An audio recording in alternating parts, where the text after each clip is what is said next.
Alright, this is Mr. McMurray, and here we are in physics class. How exciting. Alright, we're going to do a lab. Hopefully you've got your Canvas document where you can look at it, and we are going to look at the friction lab today, okay? So for our lab today, we have a block of wood. We actually have two blocks. We'll get to that later, but for now, we just have one block of wood, and we have several different spring scales. All right, spring scales are used to measure things hanging off of it. So, whoops, sorry, the other way around. Technically, it's measured in newtons. I don't know if you can read that or not, but yeah, newtons, and that is what the unit we use to measure weight in the metric system. Now, it also has grams. So I thought grams you had to have a balance, because grams measure mass. Well, technically, a scale like this measures weight, and so it measures the newtons. But since we know how much something that weighs a certain amount, how many grams will weigh that much on Earth, in Earth's gravity, this can be done in grams and newtons. Now, if you took it to another planet that had a different level of gravity, the newtons would still be accurate. The grams, on the other hand, would not be. Okay, so keep that in mind if you're ever traveling to Mars or the Moon or somewhere like that. Okay, now we're going to fill in the blanks across the top.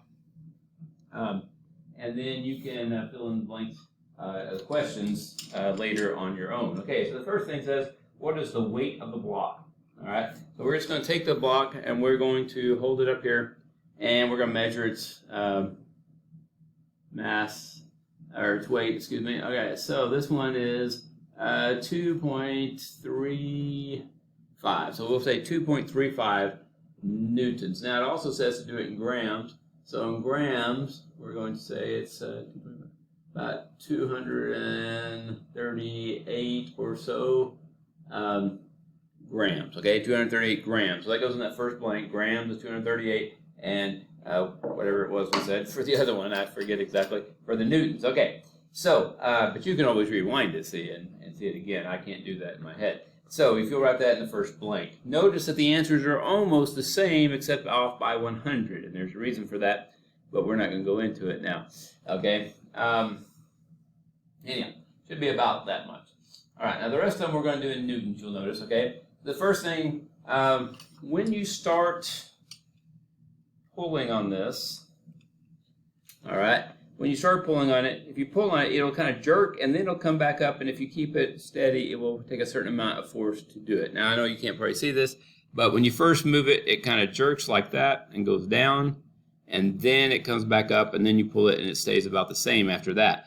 Okay, but that first one kind of jerks. Why? Because it takes a little more force at first, because you have to overcome the object's inertia, okay? So what we're going to do is first we're going to read how much that little jerk is.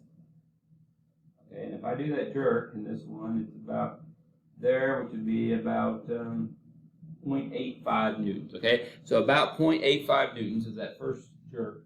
Then if I do it steady after that, it's about 0.55 newtons, okay? So that goes in the number 3 on your chart. So the first one is with about 0.8, or whatever I said, newtons, and then the third one would be only about 0.55 or something like that. I said to keep it going. Why does it take less to keep it going? Well, it's just like if your car breaks down on the side of the road. It's harder to get the car moving, but once you get it moving, it will continue to move a lot easier. All right, and that has to do with overcoming the inertia. All right. Now, we are going to put it like this on its side. Instead of doing it flat, we'll put it up on its side and pull it again. All right, this time we're pulling it, and it's going to, I think at a steady rate, it's going to be about 0.55, okay, which I believe is the same thing it was before. So it's about the same.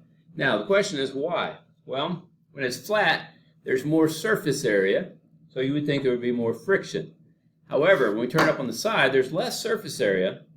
However, you still have the same weight pushing down on a small area. Okay, so it's kind of like if I lay down on the ground and someone with flat shoes steps on me, and then someone that weighs the same amount, still 100 pounds, has high heel shoes step on me. Which one's going to be more painful? Well, the high heel shoes are. Okay, why? Because you have a lot of force, but on the same force, but on a small area. So that's called pressure. So this has more pressure because you have the same force, but in a smaller area. So even though you have less surface area, you have more pressure on the surface area you have, and so it should about cancel out, okay? And that's kind of what happened here. All right. Now, the next thing we have a board. This is a picket fence, okay? Picket fence, okay? And we're going to set it on top of that and see how much force it takes to keep it going at a constant speed on that.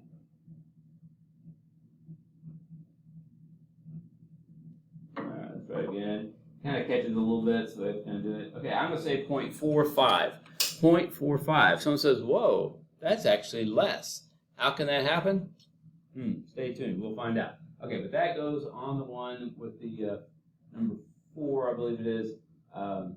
Force moving the smooth side of the block on the board. Okay? Now, then we're going to put the sandpaper down on the desk first. Okay? We're going to put the sandpaper side down and see how much force that takes. All right? When we pull on that, it takes about 0.35 to 0.45. So let's say 0.38. Okay? So 0.38 newtons. So it takes even less, but I thought sandpaper catches on things. Why does it take less? Think about that.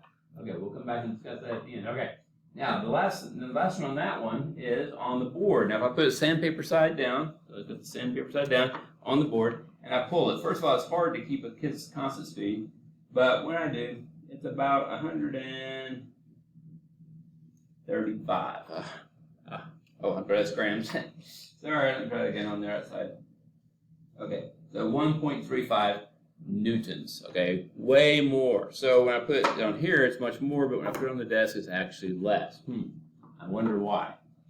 We'll come back and we'll think about that. All right, now for number 7, we're going to do this. All right, one block I'm going to put the smooth side back down on the board, so the smooth side back down. I'm going to put another block on top of it now and pull it. All right.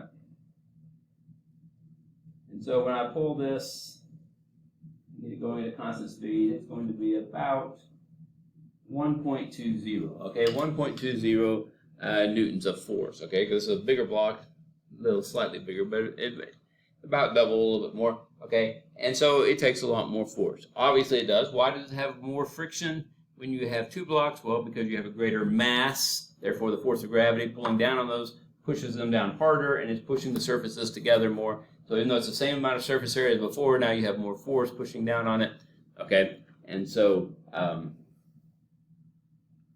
that also applies to the pressure formula. If you have more mass on the same amount of surface area, then it puts more pressure on the surface area, okay? All right, so that is kind of that one. Now, the last one is, we're going to get some pencils. Sorry, I forgot to get those out. All right, and we're going to put these pencils down on the ground, okay? And we're going to put 3 of them underneath the blocks. And then I'm going to put some in front of it so that when they come off the blocks, they will roll on these pencils. All right, and we're going to see how much force that will take. All right, and it takes a little bit to get it going, but once it gets going, it basically takes, according to the scale, it says 0 force. It just wants to roll really easy, okay? You can see it doesn't take much to go in there. It just wants to slide around there. Okay, and so we're going to say 0.01 newtons, okay? Although technically it probably didn't even take that much, okay? So basically very, very small amounts. And basically, one, there's very little friction here, okay? Because only one little tiny line along the pencil is touching the ground. So there's a lot less surface area than there would be on these blocks. Even with 2 of them on there, I still can't get enough to hardly measure it.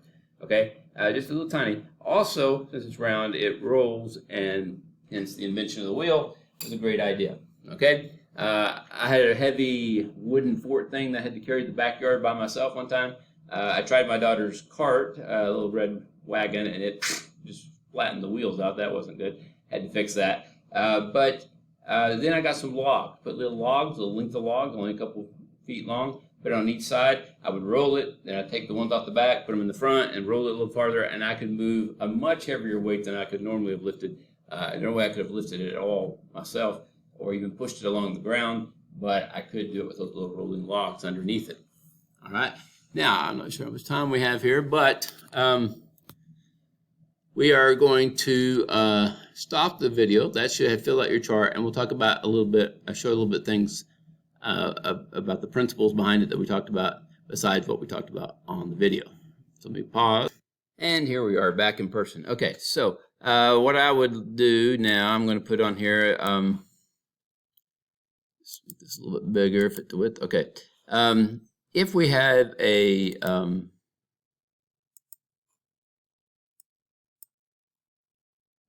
sure my lines are working. Okay, if we have the board, okay, it's fairly smooth, but whoops, it's just kind of bumpy.